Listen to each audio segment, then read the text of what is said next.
Hi, I'm Karl Taylor, photographer and instructor. Hi everyone, I'm Urs Recher, photographer and consultant at Broncolor.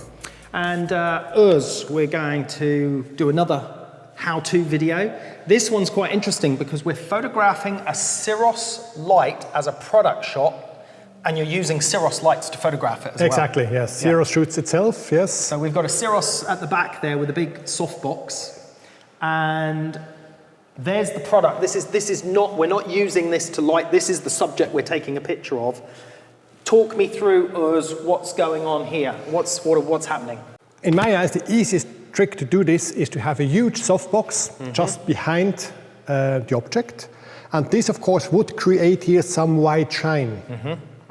Now, the white shine works perfectly if the background is dark, but it would not work nice on the softbox. Yeah. So that's why I use here this flag in between. So you get this lovely rim light all the way around the product, black on black, but separating. A little bit like the aubergine shot we did. Then you're going to have to introduce more lighting to highlight other areas of this product? Absolutely, and the tricky thing, what we will talk a lot about is, I don't know whether you can see it from the camera, there's actually a Broncolor writing here. Okay, and it's black as well.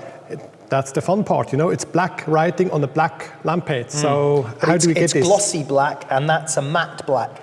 And exactly that's how we can separate two blacks, you know, because they have different degrees of reflection. Yes. This on the lampade, this is more a diffused or a matte reflection, and the Broncolor writing is a little bit more shiny. There's like a lack on, so we work with this. Yeah, so the light's going to react, bounce off it a little bit differently. Exactly. What's this extra one in here then, Urs? That's, it's just, I call it a window, you know, because here I have, let's say, light all around, and these are very aggressive backlights. Straight into the camera. Straight in the camera, and even if we use a lens shade, this is not precise enough. And of course I could have a flag here, a flag here, a flag here, and a force from below. And it's just easier to shoot through this kind of window. So this is basically your flare blocker.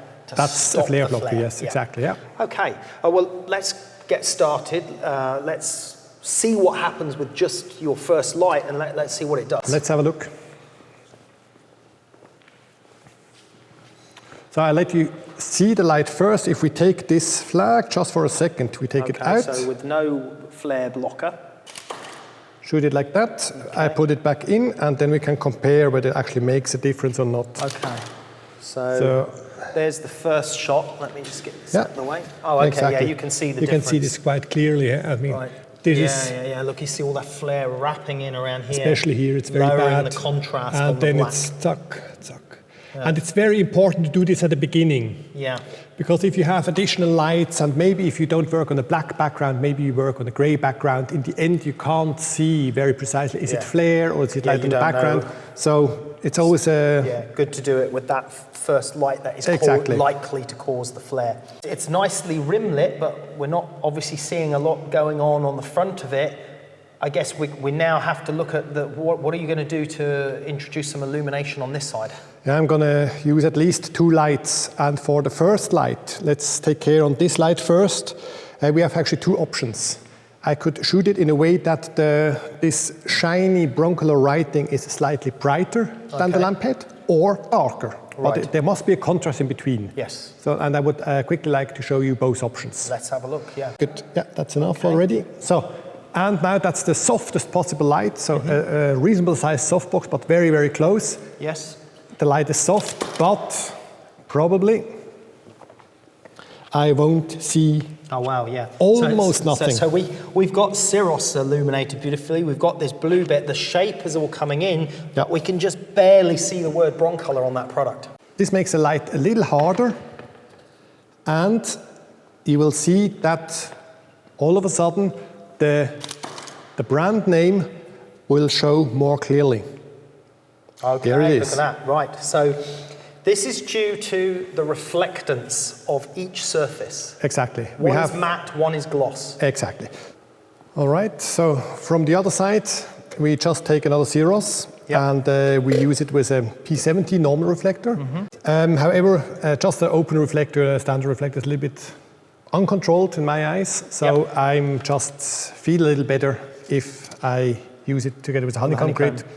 this just cuts the light that wants to go right or left. So I have it on the lampade, but I don't have it on my black background.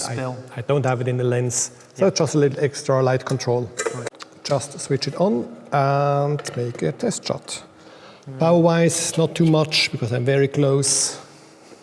It looks very bright now. That's just the modeling light. The modeling light isn't full. We actually can take this to proportional modeling light. All right, so this makes more sense. Let's give it a try. Okay. What power? We're on power 4 there. So maybe you can give me 1.5 more stops. 1.5, so we'll take this up to 5.5. 5.5. Next try. All right. Okay, so this is looking really nice now. We can see the word bronze color here. We can see all that area filled in. One question I had for you was about going back to this part with the gloss and the matte finish. What if the client wanted this reversed? What if they wanted the glossy bit to be the darker part? Okay, that's possible as well. And let's say in the end, you would like to have the negative of this. Yes. And then I just take the opposite light. So now I'm using a soft box in a reflective angle. And now I just take a hard box from an angle which is not reflective. Okay. So it's the opposite light, and it should create the opposite effect. Yeah. So I take the soft box off. Okay. And I need another normal reflector with grids. What would you like, sorry? Another normal reflector. Standard reflector, P70 with narrow grids. With a narrow grid, okay. Right, so here's P70. Thank you. And I've got 3 grids left here. I've got one that's a tighter one, one that's a looser one. That's and then the thick, tight one. Yes, so it's the thin, tight one. Okay, those out the way. All right, so this was the position of the softbox. Yep.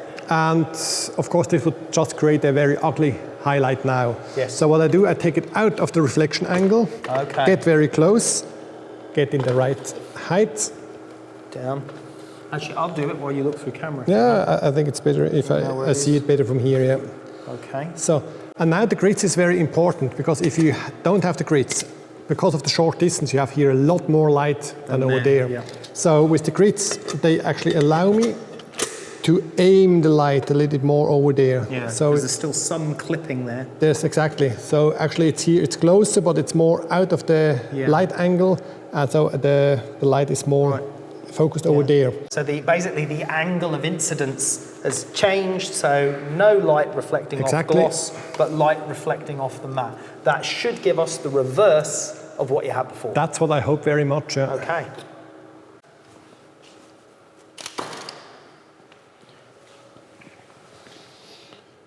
Oh wow, look, excellent, that's great, isn't it? So that's the complete opposite of what we had before. Let's just flick back. There we go. So like you said, it's like a negative of the other shot. Yeah. So one gives us a light off the gloss surface and less light off the matte surface. This one gives us more light off the matte surface and less light off the gloss surface. Okay, so either way, whether we go with this one or whether we go with this one, we still haven't solved the problem of the illumination on the back. We've got to get some of these blue LED lights on here. So absolutely. We need to put some power in this light, get those on. Exactly, we have to take, we have to put these lights on. We have to take all the lights down. The HMIs modeling lights off. Exactly, to close all the curtains, and then we have to go for maybe 4 or 5 seconds exposure. Yeah, okay. Let's try this. Let's try it. Modeling lights off on all these other lights then. So we can trigger it from here if you want. It makes a lot of sense, yes, please. Long exposure. And we're going for 2.5 seconds exposure now with the flash combined. And then what you see as well, compared to the final shot there, still the cable is in. Yes, and the cable is in, which obviously we could comp 2 shots together to without the cable if we don't want the cable in, because obviously that's adding a little bit of extra distraction.